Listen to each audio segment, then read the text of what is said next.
30 seconds and I'll give something. integrity, trust. What the hell, man? I'm not like a dictionary. Trust. Yeah, because you do a lot of dirty work.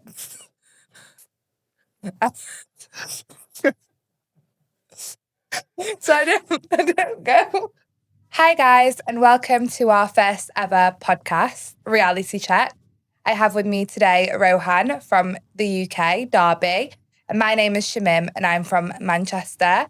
And in today's segment, we're going to be speaking about why we came from the UK all the way to Dubai. Yeah, hi Shamim. Nice to be on this episode with you. Good start. Obviously, we're both from the UK. So I'm from Derby. Yeah, I was born and raised there and did my studies in Leeds. And now I'm in Dubai. So been around a few places, but settled here now. Nice. Okay, so we want to keep it quite real on this podcast and just speak about the pros and cons of moving from the UK to Dubai, because everyone really dreams of always going to the UK from all over the world. And a lot of questions that we kind of get asked, Rohan, is like, why would you come from the UK all the way to Dubai?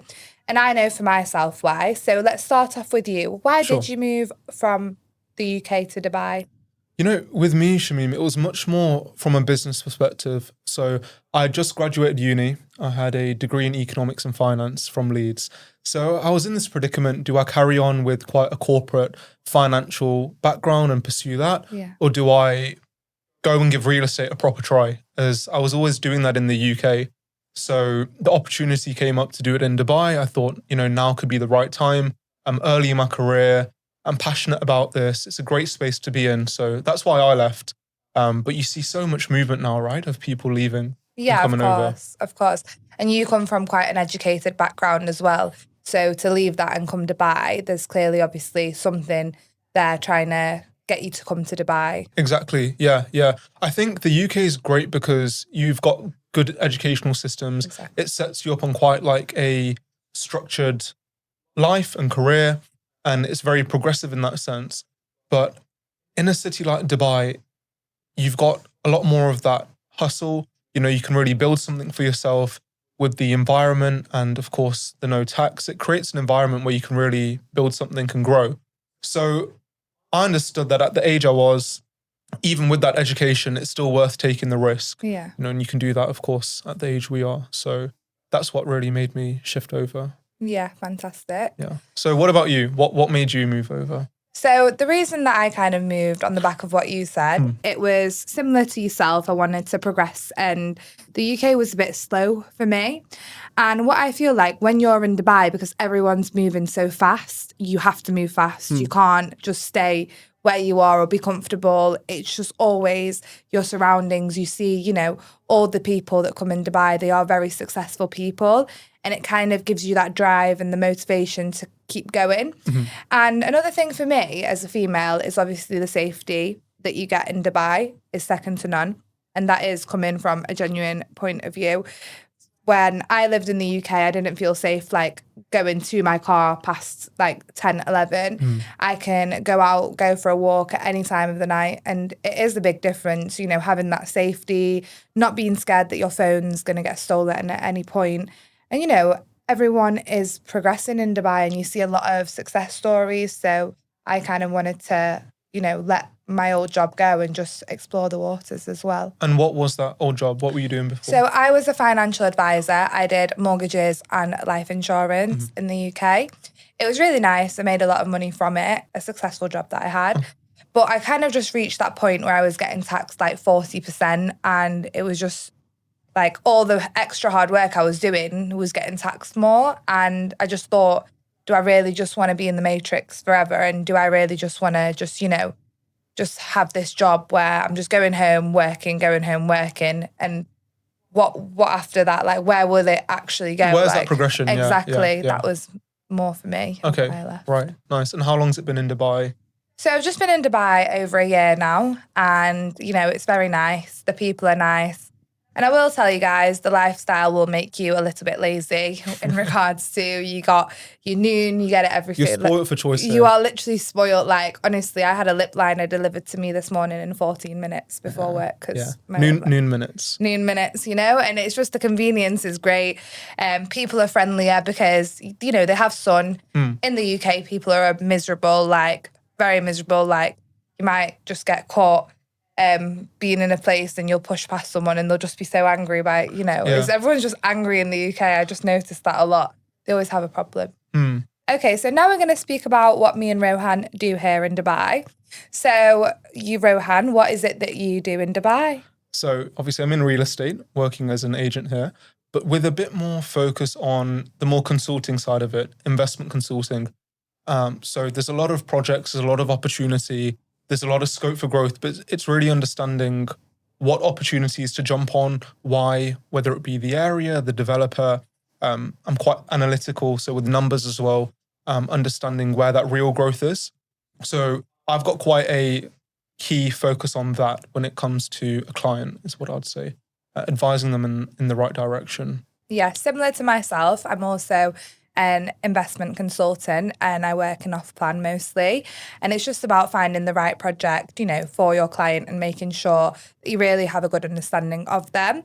Now, one thing I want to ask you, Rohan, is obviously moving to Dubai, Dubai is filled with real estate agent and it's probably one of the most common jobs. And there's so many people, thousands and thousands of people doing it.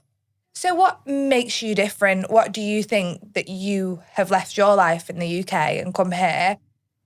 How will you stand out from everyone else? How will you do better? So I think what makes me stand out is a lot of people see the glam of Dubai, they see the money and the lifestyle and they get drawn by that. But with me, I was always doing real estate back in the UK. And I'm quite well educated with the financial side of things as well. So I've kind of transferred those skills and that set and brought them to Dubai, which has made it quite transferable when it comes to actually sitting in front of a client and giving them value rather than just getting on the hype, which I feel like a lot of people are doing. No, of course. One thing with working in the UK is you got to take, everything so seriously and you have to do everything by the book. And the respect of, your clients and, customers are always right in the UK. It's always about satisfying your customers and to kind of bring that skill set that we have to Dubai, I think it does make us stand out. It makes a big difference because there's a lot of social norms and ways of work that are kind of drilled in from the earliest point. Exactly. So when you're born, you're raised into that environment. Yeah. And when you bring that to a new market, it's a breath of fresh air, which I feel like a lot of clients have appreciated. Yeah, of course. And respect. So that's something definitely important. Yeah, no, I completely agree on that because I've dealt with some real estate agents myself for my own personal things in Dubai and they're very pushy and you can just tell they're a bit lazy and they just care about kind of, without sounding, rude towards anyone, it's just being completely real because, this is a reality check. But yeah, what I've noticed is they just care. They don't care about you as a person. It's more what the outcome is for them. And I think what really in this industry makes you stand out from everyone else is when you are genuine and you do care about that client. If that property is not the best property for your client, it's, good to kind of just not sell it because it's not what they want, not just to try push them on them. And being pushy is the big thing here. A lot of people are pushy, which is not good in my opinion. Mm-hmm. Yeah, no, I couldn't agree more. I absolutely couldn't agree more. There's so many projects, there's a lot of excitement, and then agents can get on that hype. So I think I agree. You have to be with the right people in the right company with those right foundations. So for example, at our company at Classic Properties, we make sure that if the numbers make sense, the developer makes sense, if there's genuine value there, then we get behind that. We're personally behind that. Okay, wait, so you mentioned about agents being pushy, right? A lot of agents are pushy, but again, I think it comes down to how genuine you are. If you're genuine and you really do your research and your analysis into projects, if the numbers make sense, if it's a really good opportunity to present to someone and you know your facts, then clients appreciate that.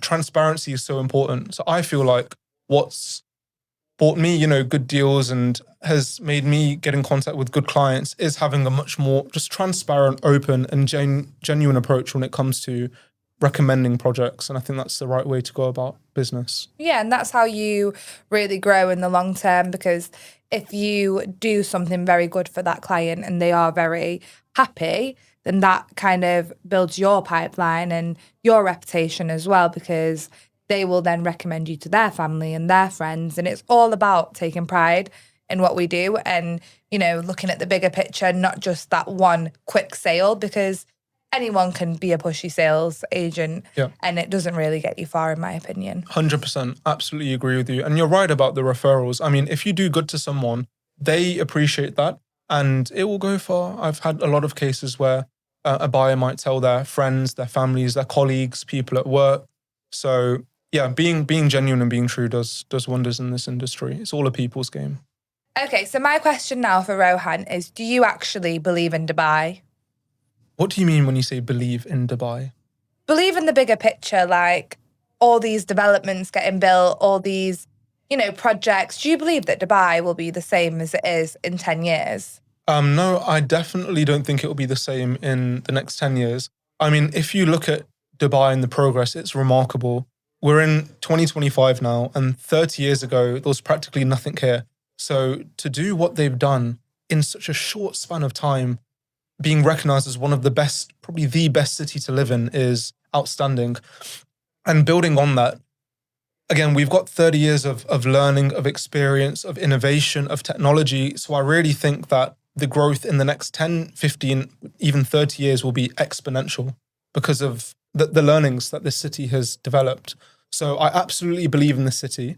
For sure, if that answers your question. Yeah, it does. Okay. Yeah, because me, myself, if I didn't believe in the real estate in Dubai, it's not something that I could possibly do myself. Like, in order for you to do something day in and day out, you got to really believe in it. And, you can't kid yourself. If you're speaking to a client and you don't genuinely believe that, this is going to be the, city of the future. Like, I have this in my mind that Dubai in 10, 15 years is going to be like a futuristic city. It's going to be so different to what it is now.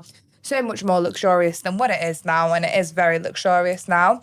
So yeah, I don't also think that, Dubai is going to be the same. And I really do think it's going to be a very high tech, very futuristic city. Yeah, definitely. Well, I think there's two things. Obviously, one's the real estate game and one's Dubai in the city. And they do kind of go hand in hand with how prominent real estate is in Dubai. But yeah, it's a great space, both from the real estate perspective, but also how the city is developing. Absolutely. Both are really interesting. Yeah, I think Dubai kind of just shows you, like, Dubai itself is motivation, in my opinion. Now, if you have a look at Dubai, it is literally what motivation is, in a sense that it was a desert and now it is the most luxurious city in the world. And to be in a city that kind of started from nothing and built its way up to being, you've got celebrity investors, you've got multi-millionaires, billionaires living here. And the city within itself motivates you because, against all odds, like I remember seeing a post saying, before the Palm, everyone laughed when the Palm was going to, be built. They didn't believe it was going to work, the Burj Khalifa. And they've just again and again proved everyone wrong. And it's very inspiring to live in this city because the city itself is inspiring from where it started. 100%, definitely. I agree. Okay, so now we've kind of touched on the city. Now, what I want to touch on is, what do you miss about the UK? What do I miss about the UK? That's a good question. Honestly, for me, I don't miss too much other than family and friends. Yeah. Because I more or less knew what I was getting into. It's to build something here. So that focus is there, which I think makes keeping on track a lot easier, if that makes sense. From a lifestyle perspective, Dubai is outstanding compared to the UK. I mean, the weather, the convenience is a huge thing. I think we're spoiled for how convenient this city is. The people, the safety, of course, no tax. So even from a lifestyle perspective, there's not too much that I miss. I think it's just those strange things when you're back home and maybe you feel the cold, or you'll see your local restaurant or pub or whatever it is. So a couple of things like that. Yeah, I don't think it's comparable, to be honest. The local pub, I'd rather. Honestly, I wouldn't compare the local pub to the things you get in Dubai. You'll be surprised. Honestly, I think for me, it's just a couple of those homey things that you're maybe used to doing, or the friends you see, or the familiar places or streets, which ring a bell for the first few days. But then, you do want to come back. Yeah, and then you're like, why is it raining every single second? Why is it raining? Yeah. Why is it dark? Why is it dark? Why is it miserable? Why have my car keys gone missing? Yeah, but even when it's hot, the UK people complain as well. When you get a bit of sun, everyone's complaining, saying It's too true. hot. It's true. Yeah, we come from a city where people just complain realistically. But for me, I don't miss anything about the UK. Yeah, what do you miss? Nothing. I miss my dogs, and then I've Okay. got them in Dubai now. They've actually Lovely. recently come It's nice. 2 days ago. So apart from my family and like a few of my friends, I don't really miss anyone or anything. Nice. Yeah. Oh, I do miss the food though. I feel Okay. like the food quality in the UK is much better than. You're a big Dubai. foodie. Sorry. Yeah, I miss the food in the UK. Like, I just feel like the Chinese food you get there and the KFC and the Pizza Express and everything is just a bit different. True Britisher. It's true British. It's just even the Nando's. I've not had Nando's the same as. Have you not had Nando's here in Dubai? No. You haven't had it? No. Oh, okay. They have Yeah. Pepe's as well. They've quite a few places. But I just have a feeling that it'll be spicier.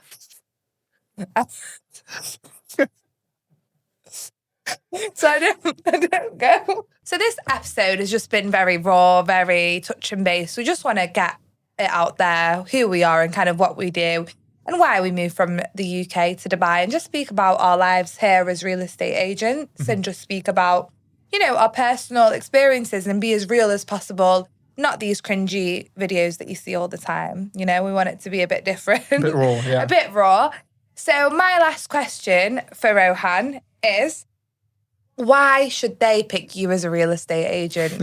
Why not me? Why you? So I feel like people like doing business with me as their agent because I'm quite straightforward. I'm quite transparent with things. They sense that there's quite a genuine vibe because I do care for their money, where they put their money. It's hard-earned money, so it's important that we get into the right opportunities, the right projects, and we grow that.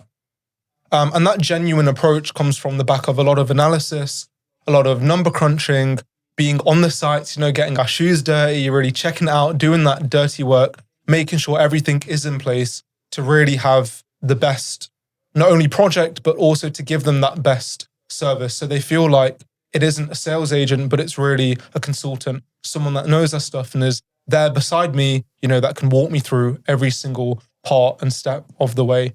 So that's why people like working with me, and that's why someone should choose me to work with them. So that's for me. But now, why for you, Shameen? Why would someone pick you?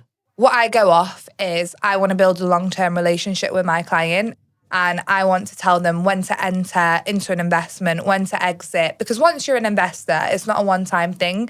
And when you understand what your client really needs is when you can be a very good investment consultant and have a long-term relationship and really build your reputation up with your clients. So why go to me? I'm not pushy and I'll give you what you want. Nice. You can't crop that bit out. I'm open. Yeah. Stop. Man. All right. Can I speak like this? Thank you so much for watching our first ever podcast. Please comment down below what you would like us to speak about in the future. And it's been really nice. Yeah, thanks, Shameen. Thank you, Rohan. Thanks.